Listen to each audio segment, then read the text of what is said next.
Selamat datang kembali dalam perkuliahan Matematika B MA 1102. Saya Erik dari tim Matematika B. Pada kesempatan kali ini kita masih akan berbicara mengenai turunan. Secara khusus kita akan membahas tentang turunan fungsi logaritma dan fungsi inverse trigonometry.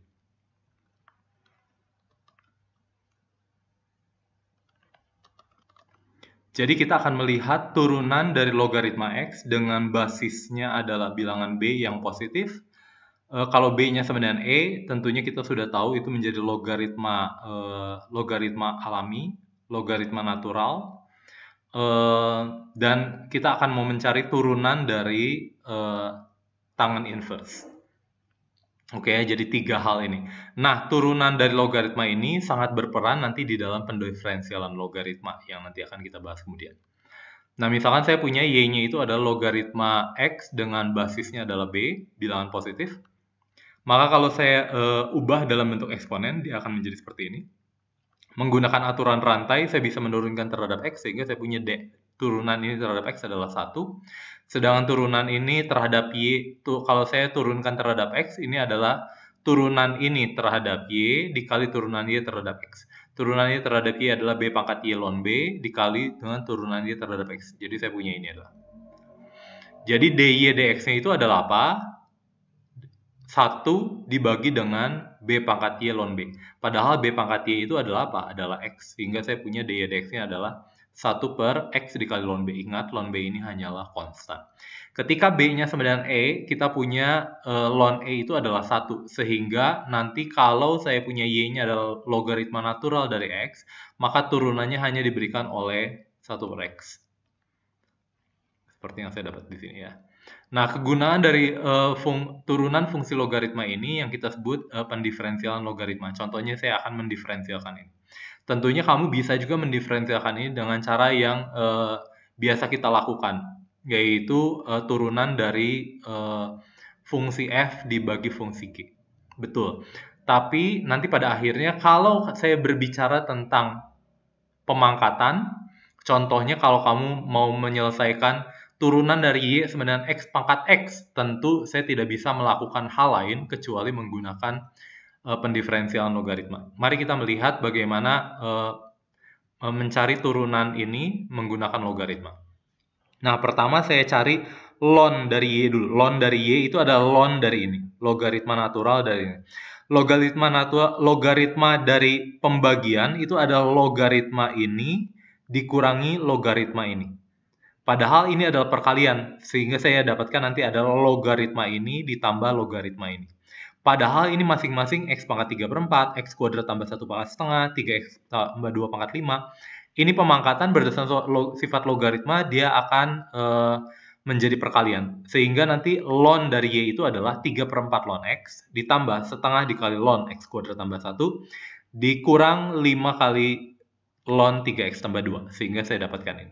Lalu saya diferensialkan terhadap X, nanti saya punya turunan dari ln Y ini adalah pas per Y, kalau diturunkan terhadap Y, tapi saya mau turunkan terhadap X, berarti dikali dengan DY dx.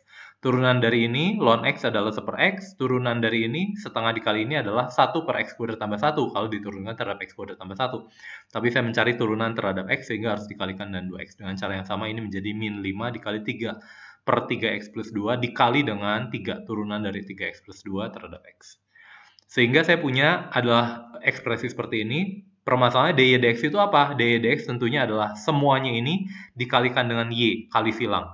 Sehingga saya dapatkan Y dikali semua yang tadi. Y-nya apa? Y-nya saya sudah tahu adalah ini. Sehingga diferensial turunannya itu diberikan oleh ini yang kita katakan pendiferensialan logaritma. Jadi langkah-langkahnya adalah logaritmakan terlebih dahulu, lalu turunkan terhadap X, lalu cari DY dx, ya kira-kira seperti itu. Nah, yang terakhir kita akan berbicara tentang fungsi inverse trigonometry, inverse trigonometry. Nah, kita tahu fungsi tangen X itu adalah fungsi yang periodik. Ini kalau fungsi X dibatasi oleh min pi per 2 ya, fungsi tangen X sendiri dia ada di sini lagi, nanti ada di sini lagi, ada di sini lagi, terus, karena dia akan terus periodik. Jadi saya akan menemukan kurva-kurva semacam ini yang akan diulangi ke kiri dan ke kanan. Nah, kamu bisa lihat bahwa ini bukan fungsi satu-satu. Karena bukan fungsi satu-satu, maka dia tidak punya inverse. Tapi kalau saya batasi hanya dari min pi per 2 sampai pi per 2, maka tangan ini, fungsi tangan ini, dia mempunyai inverse. Jadi dengan membatasi pada interval min pi per 2 sampai pi per 2, domainnya min pi per 2 sampai pi per 2, domain interval buka, maka saya punya range-nya dari min tak hingga sampai tak hingga atau seluruh real, dan inverse tangannya ada, yaitu domainnya sekarang dari real, range-nya dari min pi per 2 sampai pi per 2 interval buka. Oke ya, jadi dari sini saya bisa mendefinisikan fungsi tangan inverse. Caranya gimana? Caranya dengan membatasi fungsi tangan. Fungsi tangan periodik, jadi tidak akan satu-satu. Dengan saya batasi, dia punya fungsi inverse-nya. Pertanyaannya, apa turunan dari tangan inverse ini? Dengan cara yang sama sebenarnya saya bisa lakukan untuk sin inverse, cos inverse, kotangan inverse, dan yang lainnya. Nah, coba kita lihat.